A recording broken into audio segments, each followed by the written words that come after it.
கிட்ஸுக்கு ஃபேவரட்டான ரொம்ப டேஸ்டியாக சூப்பராக சிம்பிளாக செய்கிற மாதிரி ஒரு பெப்பர் சிக்கன். அதுக்கு ஒரு ஹோல் சிக்கன் எடுத்து நல்லா வாஷ் பண்ணி கட் பண்ணிக்கிட்டேன். இப்போது இஞ்சி பூண்டு பேஸ்ட்டு, தயிர் 2 டேபிள் ஸ்பூன் போட்டு நல்லா மேரினேட் பண்ணி ஒரு 15 மினிட்ஸ் வச்சுருங்க.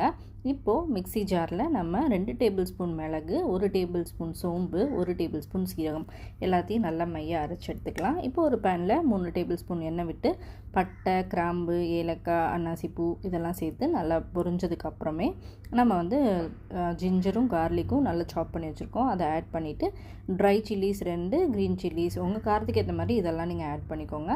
இப்போ பொடிசாக நறுக்குன்னா 2 பெரிய வெங்காயம் ஆட் பண்ணி நல்லா வதங்கணும். இது வதங்குறதுக்காக நீங்கள் உப்பு கூட சேர்த்து ஆட் பண்ணிக்கோங்க.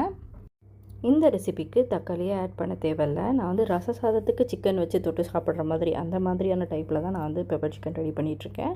ஸோ இப்போ நல்லா வெங்காயம் வதங்கினதுக்கப்புறம் மேரினேட் பண்ண வச்ச சிக்கனையும் ஆட் பண்ணிவிட்டு ஒரு 2-3 தடவை நல்லா ஒரு மிக்ஸ் கொடுத்துட்டு இப்போ நம்ம கிரைண்ட் பண்ணி வச்சுருக்கிற பெப்பர், ஜீரகம், சோம்பு இதெல்லாம் சேர்த்து நம்ம ஆட் பண்ணிக்கலாம் அந்த பவுடரை. அதுக்கப்புறம் ஒரு 2-3 மிக்ஸ் கொடுத்துடலாம். இந்த பெப்பர் சிக்கனை நீங்கள் ரச சாதம், தயிர் சாதத்தோடு வச்சு சாப்பிட்டு பாருங்கள், சூப்பராக இருக்கும்.